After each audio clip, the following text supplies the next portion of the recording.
सरपंच आणि आज आपल्या सर्वांच्या साक्षीने सरावाप्रमाणे याही वर्षी एक दिवसीय भव्य व्हॉलीबॉल स्पर्धा या ठिकाणी होत आहेत आणि त्याचं निमित्त आहे विघ्नर सहकारी कारखान्याचे विद्यमान चेअरमन आमचे तरुण सहकारी मित्र आदरणीय सतीश दादा शेरकर आणि शिक्षण क्षेत्रामध्ये ज्या व्यक्तिमत्वाने या संपूर्ण तालुक्याची शिक्षणाची उंची वाढवायचा प्रयत्न केला ते शिक्षण सम्राट म्हटलं तर वावगं ठरणार नाही ते कैलासवासी विलासराव तांबे सर यांचे द्वितीय चिरंजीव सन्माननीय वैभव शेठ तांबे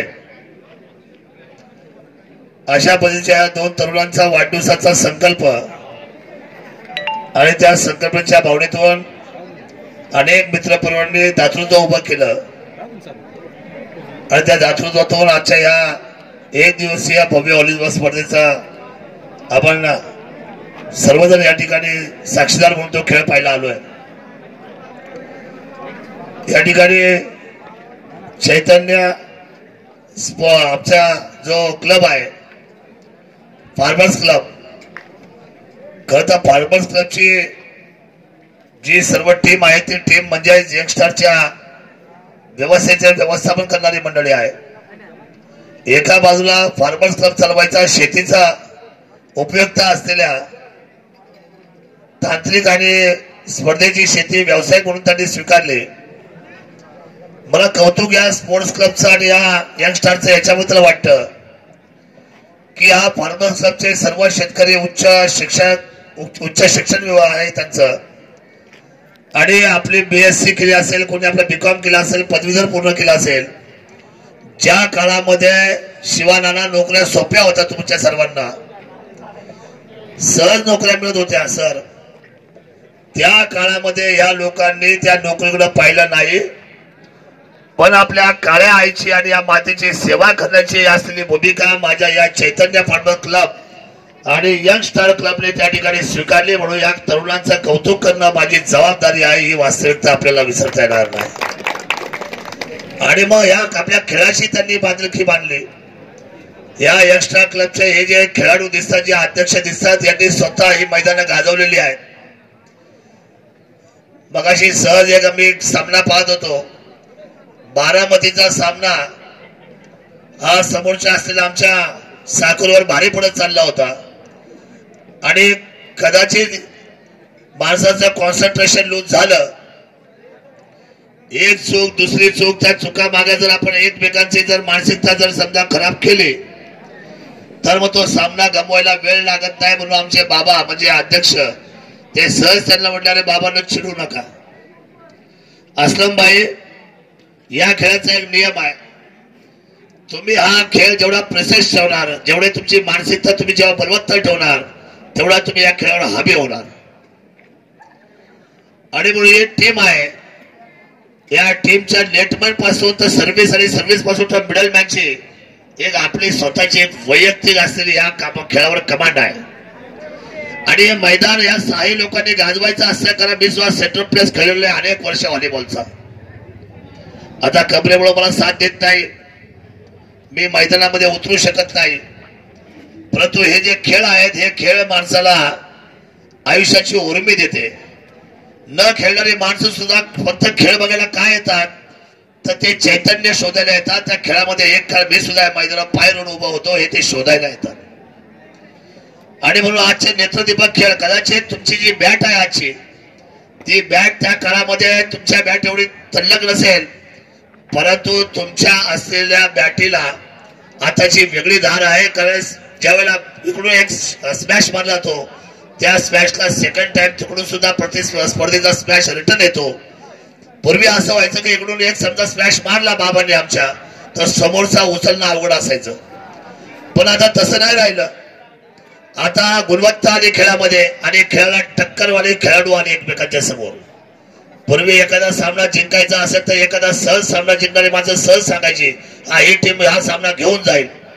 आता तसं नाहीये, आता प्रत्येकाची बॅट आपल्या हातामध्ये फार कडक आहे, कोण सामना कुठल्या वेळेला फिरवेल हे सांगता येत नाही। मी एकदा एक सामना पाहिला डिंगोरला आमच्या शिवानानाचा आणि आमच्या धनंजयचा, एका पॉइंट साठी ते फक्त माग 8 वर होते आणि या अख्खे संपूर्ण एका शेवटच्या पॉइंट होतं जिंकण्याच्या. पहाटे 4 वाजता मी पाहिलंय. मी मुंबईला निघलो होतो सकाळी आणि सामना हातातला साकोर समोर गमवावा लागलाय. याचाच अर्थ आताच्या खेळ ह्या टफ फाईटच्या झालेल्या स्पर्धा या टफच्या झालेल्या आहेत. आणि म्हणून हल्लीची जी मुलं वाटतात, मी आता पाहिले बारामतीची आणि साकोरच्या टीमच्या दोन्ही टीमचे जे नेटमन होते ते नेटमन असे जबरदस्त होते. एकही नेटून बॉल त्यांनी खाली पडू दिला नाही. त्या नेटमनचं मनापासून कौतुक मी आपल्या सर्वांच्या साक्षीने करतो. ही खेळाची लकब आहे आणि हे आपण का सांगू शकतो मी, कारण मी खेळाडू आहे. खेळाडूचं लक्ष नेहमी खेळावर असतं आणि प्रतिस्पर्धेच्या व्यवस्थेवर आपण काम करत असतो. त्या दिवशी आता म्हणजे पिंपरी पेंढारला शूटिंग बॉलच्या स्पर्धा आल्या. आजही माझा दावा आहे शूटिंग बॉलच्या बाबतीमध्ये या संपूर्ण असलेल्या महाराष्ट्राच्या क्षितिजावर सर्वात जास्त चांगलं शूटिंग बॉलचं खेळाडू जर कुठले असतील ते मालेगावचे आहेत. मालेगावच्या खेळाडूला तोड नाही आहे आणि त्यांनी आयुष्यामध्ये त्या सगळ्या गोष्टी कमवलेल्या आहेत. आणि म्हणून मला खेळाडूंना एकच सांगायचं आहे, खेळ हा जीवनाचा सर्वात महत्वाचा आत्मा आहे. कोणी किती संपत्ती कमवली, कोणी किती नाव कमवलं, आमच्यासारख्या माणसाने किती उद्या समजा राजकीय जीवनामध्ये जरी आम्ही आमची उंची गाठली, पण खेळाच्या मैदानावरचा जो सन्मान आहे तो जगाच्या पाठीवर कुठंच मिळणार नाही. हे तुम्हाला मला आज या ठिकाणी सांगायचंय. खेळाचा सन्मान तो खेळाचा सन्मान आहे. क्या असलम भाई, याचा जो रिस्पेक्ट आहे, ही खेळाची जी चेतना आहे आणि या खेळाची जी ओळख आहे, मैदानावर जेव्हा टाच माणूस टाकतो त्यावेळेला त्या खेळाची लकब उभी राहते. आणि म्हणून खेळाडू हा खेळाडू असतो. खेळाडूला आव्हान कधीच होऊ शकत नाही. आणि म्हणून हल्लीच्या तरुणाईने या खेळाचे या मैदानाची मैत्री करावी. कबड्डी खेळा, खो खो खेळा, व्हॉलीबॉल खेळा, फुटबॉल खेळा, कुस्ती खेळा, या मातीशी निगडीत सगळे खेळ खेळा. आता कबड्डी आपण पाहतोय की कबड्डी आता प्रो कबड्डी व्हायला लागली आहे. कबड्डीला आंतरराष्ट्रीय दर्जा मिळायला लागलाय. कुस्तीला आंतरराष्ट्रीय दर्जा मिळत चाललाय. आणि ह्या महाराष्ट्राची आणि या भारताची ओळख मर्दानी खेळाची राहिलेली आहे. कदाचित क्रिकेट सारखा देश बाहेरून, क्रिकेट सारखा खेळ जरी बाहेरून आला असेल तर त्याच्यावर आपण कमांड केली असेल, पण मूळ खेळ जो आपला आहे, हॉकी असेल, आपला कुस्ती असेल, आपली कबड्डी असेल, खो खो असेल, हे आपले खेळ आहेत. या भारताचे खेळ आहेत. या तरुणांनी या भारतीय खेळासाठी आपली सन्मानपूर्वक भूमिका भारताच्या उंचीवर घेऊन जाण्यासाठी आपण सर्वांनी एकच महत्वाचं काम केलं पाहिजे. मैदानावर रोज उतरलं पाहिजे. मोबाईल मध्ये लक्ष कमी केलं पाहिजे आणि जास्तीत जास्त खेळावर लक्ष दिलं पाहिजे. खेळ हे माणसाच्या जीवनातलं सगळ्यात मोठं अस्त्र आहे आणि निर्व्यसनीपणा साधला पाहिजे. जर तुम्ही समजा मद्यपान करायला लागले, धूम्रपान करायला लागले तर कदाचित तुमची शरीर, तुमची ताकद तुम्हाला त्या ठिकाणी धोका देईल. जर शरीराने धोका दिला आणि जर समजा त्या ठिकाणी तुम्हाला व्यसनाने धोका दिला तर कदाचित तुमचा आरोग्य सुद्धा तुम्हाला धोका दिल्याशिवाय राहणार नाही. कमी वेळामध्ये माणसाला ज्या काही गोष्टी होतात त्याचा एकमेव कारण म्हणजे की आपण शरीराला ज्या उचित ठिकाणी जे आपण ठेवायला पाहिजे ते आपण न ठेवल्यामुळे कदाचित तरुणाईचा लॉस होत आहे.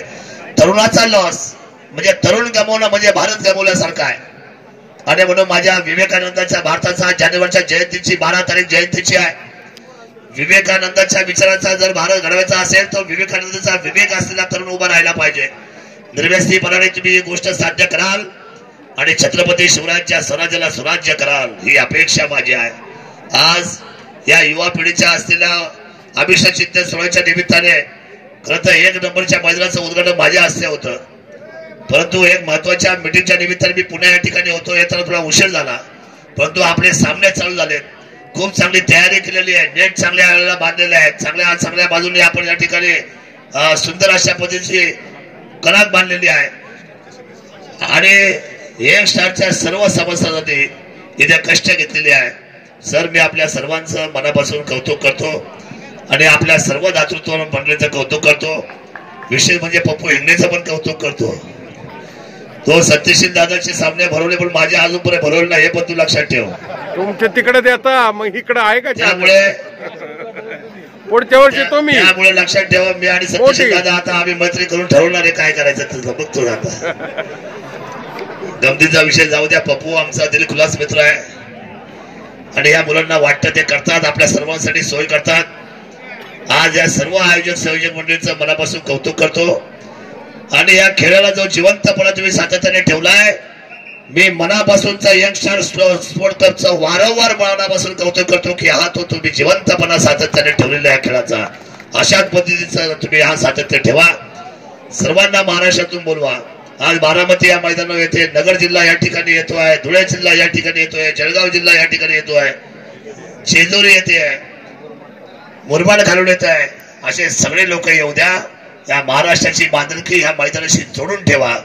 आजच्या खेळाच्या निमित्ताने या स्पर्धेमध्ये उतरलेल्या सर्व असलेल्या खेळाडूंचं, पंच कमिटीचं आणि या मैदानाच्या व्यवस्थेच्या सर्व सहकार्यांचं मनापासून या ठिकाणी आपल्या सर्वांचे आभार व्यक्त करतो.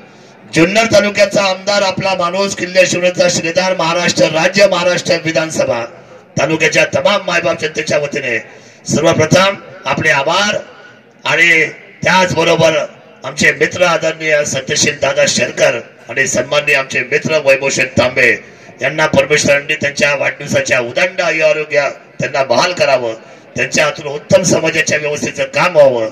आपल्या सर्वांच्या वतीने त्यांना शुभेच्छा व्यक्त करतो आणि खेळाडूंना मनापासून ज्या शुभेच्छा देत असताना माझ्या हृदयाचा एक शब्द तुम्हाला सांगून जातो. तो सांगितल्याशिवाय मी माईक खाली ठेवला नाही आजपर्यंत कधी. संघर्ष हा माणसाच्या आयुष्याचा मित्र आहे. संघर्षाला आपलं म्हणा. कष्ट केल्याशिवाय कुठलाही माणूस मोठा होत नाही. सावली जरी घ्यायची असेल तर उन्हात उभं राहावं लागतं. सावली तशी मिळत नाही आणि म्हणून तुम्ही संघर्षाने जिंकू शकता. आणि संघर्षाच्या जर व्यवस्थेला जर तुम्ही मित्र मानत असाल तर हरिवंश राय बच्चनची एक कविता आहे.